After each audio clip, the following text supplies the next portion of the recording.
Price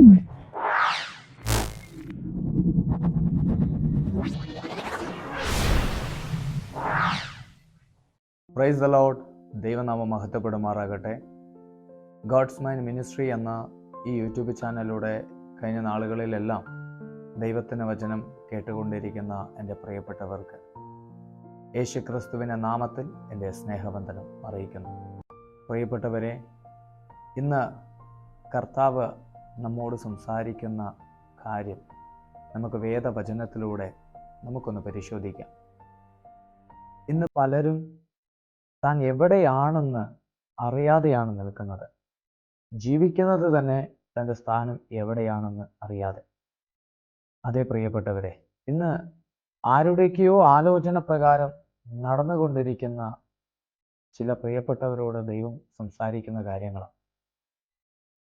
വേദപുസ്തകത്തിൽ നമുക്ക് ഉൽപ്പത്തി പുസ്തകം അതിലെ ആദാമിനോട് ദൈവം ചോദിക്കുന്ന 2 കാര്യങ്ങളുണ്ട്.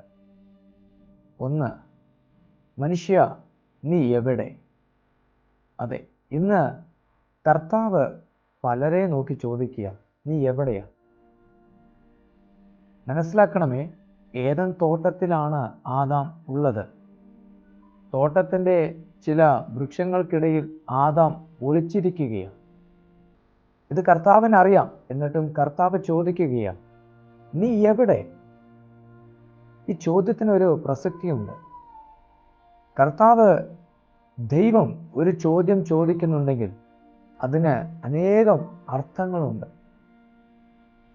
ആദാം എവിടെയാണെന്ന് ദൈവം ചോദിച്ചത് ദൈവത്തിന് അറിയാഞ്ഞിട്ടല്ല, ആദാമിന് അറിയാത്തത് കൊണ്ടാണ്.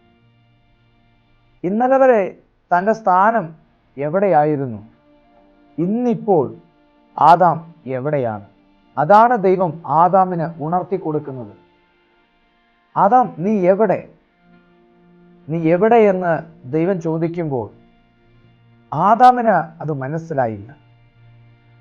ആദാം പറയുന്നു, ഞാൻ വൃക്ഷങ്ങളുടെ ഇടയിൽ ഒളിച്ചിരിക്കുകയും. ഇന്ന് പലരും പലപ്പോഴും എവിടെയാണ്?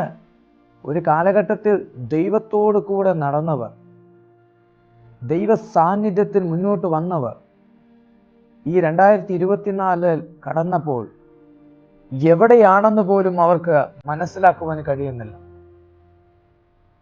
ദൈവത്തിന്റെ വചനത്തിലൂടെ നാം കാണുമ്പോൾ ദൈവം ഇന്നും പലരോടും ചോദിക്കുകയാ, നീ എവിടെ എന്ന് ഓരോരുത്തരോടും ദൈവം ചോദിച്ചുകൊണ്ടിരിക്കുക. നീ എവിടെയാണ്?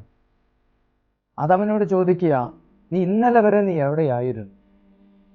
ഇന്ന് കർത്താവ് നമ്മെ നോക്കിയിട്ട് ചോദിക്കുന്ന ഒരു കാര്യമാണ്, ഇന്നലെ വരെ നീ എവിടെയായിരുന്നു? ഇന്നിപ്പോൾ നീ എവിടെയാ? ഇന്ന് നിന്റെ സ്ഥാനം എവിടെയാണ്? ഇന്നലെ വരെ നിന്റെ ആഗ്രഹം എന്തായിരുന്നു? ഞാൻ തോട്ടത്തിൽ വരുമ്പോൾ എന്നെ കാണുവാനായി നീ ഓടി വരുമായിരുന്നു. എൻ്റെ സാന്നിധ്യം അറിയുവാൻ നീ ആഗ്രഹിക്കുമായിരുന്നു. എൻ്റെ സാന്നിധ്യത്തിനായി ഞാൻ വരാൻ വേണ്ടി, എൻ്റെ പ്രസന്നത്തിന് വേണ്ടി നീ ഇന്നലെ വരെ എന്ത് ചെയ്തിരുന്നു? കാത്തിരുന്നു. എന്നാൽ ഇന്ന് അതെവിടെ പോയി? എവിടെ എന്ന് കർത്താവ് ചോദിക്കുകയാണ്. ഇത് തന്നെയല്ലേ പ്രിയപ്പെട്ടവരെ ഇന്ന് നമ്മുടെ ജീവിതത്തിലും നടക്കുന്നത്? ഇന്നലെ വരെ നമ്മിൽ ഓരോരുത്തരും ആരായിരുന്നു? കർത്താവിന് വേണ്ടി തീഷ്ണതയുള്ളവരായിരുന്നു. എന്നാൽ ഇന്ന് കർത്താവ് നമ്മെ നോക്കി ചോദിക്കുക, നീ എവിടെയാ? നിന്റെ ആഗ്രഹം എവിടെ? നിന്റെ വാഞ്ച എവിടെ? നിന്റെ ബലം എവിടെ? മനസ്സിലാക്കേണ്ട പ്രധാനപ്പെട്ട കാര്യം, ആ ദൈവിക തേജസ് എവിടെ എന്ന് കർത്താവ് ആദാമിനോട് ചോദിക്കുകയാണ്. അതിൻ്റെ താഴെ ഭാഗത്തിലേക്ക് നാം കാണുമ്പോൾ ഇങ്ങനെ ഒരു ചോദ്യം കർത്താവ് ചോദിക്കുന്നു, നീ നഗ്നനെന്ന് ആര് പറഞ്ഞു എന്ന് കർത്താവ് ചോദിക്കുക. ആരാ പറയുന്ന ഓരോ കാര്യങ്ങളും?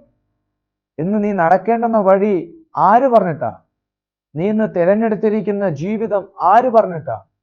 നീ ചെയ്യുന്നത് ആര് പറഞ്ഞിട്ടാ? അപ്പോൾ ഇന്ന് നമ്മുടെ ജീവിതത്തിൽ ആരൊക്കെയോ നമ്മുടെ ജീവിതത്തിൽ പറഞ്ഞുകൊണ്ടിരിക്കുകയാണ്. ദൈവശബ്ദത്തിൽ ഉപരിയായി വേറെ എന്തൊക്കെയോ നാം കേട്ടുകൊണ്ടിരിക്കുക. ഒരു ദൈവഭക്തന്റെ ജീവിതത്തിൽ അതിപ്രധാനമായി വേണ്ടത് ദൈവശബ്ദമാണ്, ദൈവത്തിന്റെ തീരുമാനമാണ്, ദൈവത്തിന്റെ ആലോചനയാണ് ഒരു ദൈവ പൈതലിനെ വഴി നടത്തേണ്ടത്. ഇന്ന് കർത്താവ് ചോദിക്കുക, ആര് പറഞ്ഞിട്ടാ നീ വഴിയെ വന്നത്? നീ ഇപ്പൊ പോയിക്കൊണ്ടിരിക്കുന്ന ഈ ജീവിതം ആര് പറഞ്ഞിട്ടാ? സ്തോത്രം. ദൈവം പറഞ്ഞത് അനുസരിച്ചപ്പോൾ അവരുടെ ജീവിതത്തിൽ ഒളിക്കേണ്ട ആവശ്യം വന്നില്ല. എന്നാൽ ഇന്ന് പലരും ഒളിക്കുകയാ. കടത്തിന് മുമ്പാകെ ഭയന്ന് ഒളിച്ചുകൊണ്ടിരിക്കുക, കടക്കാരുടെ മുമ്പാകെ ഭയന്ന്, കൂട്ടുകാരുടെ മുൻപിൽ, കുടുംബക്കാരുടെ മുൻപിൽ ഒളിക്കുകയാ. എന്തിനാ ഈ ഒളിക്കൽ നമ്മുടെ ജീവിതത്തിൽ വരുന്നത്? ഈ ഒളിയേണ്ട ആവശ്യം എപ്പോഴാണ് നമ്മുടെ ജീവിതത്തിൽ വരുന്നത്? അവന്റെ വാക്കുവിട്ട് വേറെ ആരുടെയൊക്കെയോ ആലോചന കേട്ട് നടന്നപ്പോൾ ഇന്നിപ്പോ ഒളിഞ്ഞു നിൽക്കേണ്ട അവസ്ഥയാണ്. ഇന്നിപ്പോ ഒളിഞ്ഞിരിക്കുന്നവരോട് ദൈവം പറയുന്നത്, നീ എവിടെയാ? ആരാ നിന്നോട് പറഞ്ഞത്? ഇന്ന് നമ്മുടെ സ്ഥാനത്തെ ഒന്ന് നമുക്ക് തിരിച്ചറിയുവാൻ കഴിയുമോ? എവിടെയാ ഞാൻ നിൽക്കുന്നത്? ഈ 2024 കടന്നു വന്ന എൻ്റെ ജീവിതം ഇപ്പോൾ എവിടെയാ നിൽക്കുന്നത്? ആത്മാവിൽ ആരംഭിച്ച എൻ്റെ ക്രിസ്തീയ ജീവിതം ഇപ്പോൾ എവിടെയാണ് എത്തി നിൽക്കുന്നത്? കർത്താവുമായിട്ടുള്ള അതേ ബന്ധത്തിലാണോ ഇപ്പോൾ നിൽക്കുന്നത്? കർത്താവ് ആഗ്രഹിക്കുന്നതും നാം വളരുവാനാണ്. ദൈവമക്കൾ അനുദിനം വളരുക, വളർന്നുകൊണ്ടേയിരിക്കുക. കർത്താവിന്റെ വരവ് വരെയും നമ്മുടെ ജീവിത അവസാനം വരെയും ഓരോ ദിവസവും വളർന്നുകൊണ്ടേയിരിക്കുക. ദൈവം ആഗ്രഹിക്കുന്ന അതാണ്.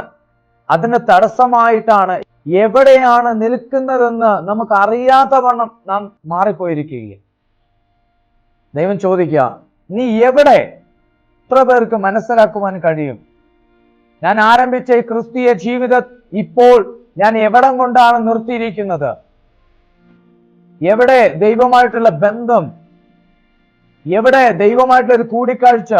ഇന്നലെ വരെ ദൈവമായിട്ട് കൂടിക്കാഴ്ച ചെയ്ത് കൂടി ആലോചിച്ച് ചെയ്ത പലരും ഇന്ന് ദൈവ ആലോചനയെ വിട്ട് വേറെ ആരുടെയൊക്കെയോ ആലോചന പ്രകാരം നടന്നുകൊണ്ടിരിക്കുക. കർത്താവ് പറഞ്ഞ വഴിയെയാണോ നാം പോയിക്കൊണ്ടിരിക്കുന്നത്? കർത്താവിന്റെ ആലോചന പ്രകാരം നടക്കുമെങ്കിൽ അതിലൊരു ശുഭതയുണ്ട്. ആലോചന ആരോടാണ്? താങ്കൾ ഇപ്പോൾ എവിടെയാണ് നിൽക്കുന്നത്? ഇത് നാം ഇനിയും പരിശോധിച്ചില്ലെങ്കിൽ നമ്മുടെ ജീവിതത്തിൽ വളരെ ദുഃഖിക്കേണ്ടി നാം വരും. ഇന്നലെ വരെ കർത്താവിലായിരുന്നു ഞാൻ, ഇന്നിപ്പോൾ എവിടെയാണ്? അതാണ് ദൈവം പറയുന്നത്. നിന്റെ ആദ്യ സ്നേഹം നീ വിട്ടുകളഞ്ഞു എന്നൊരു കുറ്റം നിന്നെക്കുറിച്ച് പറയുവാനുണ്ട്. ദൈവത്തിന്റെ അടുക്കൽ ഓടി വന്ന പ്രിയപ്പെട്ടവർ, ദൈവശബ്ദം കേൾക്കുവാൻ ആഗ്രഹിച്ചിരുന്നവർ, പ്രാർത്ഥന കൂട്ടായ്മകൾക്ക് മുടക്കം വരാതെ ദൈവ സാന്നിധ്യത്തിനായി കടന്നുപോയിക്കൊണ്ടിരുന്നവർ, ഇടവിടാതെ അനുദിനം ഒറ്റയ്ക്കിരുന്ന് ദൈവത്തോട് സംസാരിച്ചു കൊണ്ടിരുന്നവർ, ദൈവവചനത്തിൽ സമയങ്ങൾ ചിലവഴിച്ചു കൊണ്ടിരുന്നവർ, ഈ 2024 കടന്നു വന്നപ്പോൾ പലരും കാണാനില്ല. അതിന്റെ കണി പോലും കാണാനില്ല. ലോകം അതിന്റെ മാറ്റത്തിലേക്ക് കുതിച്ചു ഉയർന്നുകൊണ്ടിരിക്കുമ്പോൾ ഒരു ആത്മീയന്റെ ജീവിതവും അപ്രകാരം മാറിക്കൊണ്ടിരിക്കുകയാണ്. നാം നമ്മെ തന്നെ ഒന്ന് ശോധന കഴിക്കേണ്ടത് ആവശ്യമായിരിക്കുന്നു. മറ്റാരുമല്ല, നാം നമ്മെ തന്നെ. ഞാനിപ്പോൾ എവിടെയാണ്? ചിലതിന്റെ മറവിലാണോ ഞാൻ നിൽക്കുന്നത്? ചിലരുടെ കൂട്ടുകെട്ടിലാണോ ഞാൻ നിൽക്കുന്നത്? ചില ലോകപരമായ കാര്യത്തിന്റെ പുറകിലാണോ ഞാൻ നിൽക്കുന്നത്? അല്ല, കർത്താവിന്റെ അടുക്കലാണോ ഞാൻ നിൽക്കുന്നത്? നമ്മുടെ കർത്താവിന്റെ കാഹളധ്വനി കേൾക്കുവാൻ സമയമായിരിക്കുന്നു. ഒരുങ്ങാം, കർത്താവിന്റെ സാന്നിധ്യത്തിൽ നിലനിൽക്കാം, വചനത്തിൽ മുന്നേറാം. കർത്താവ് എല്ലാവരെയും അനുഗ്രഹിക്കുമാറാകട്ടെ. God bless you.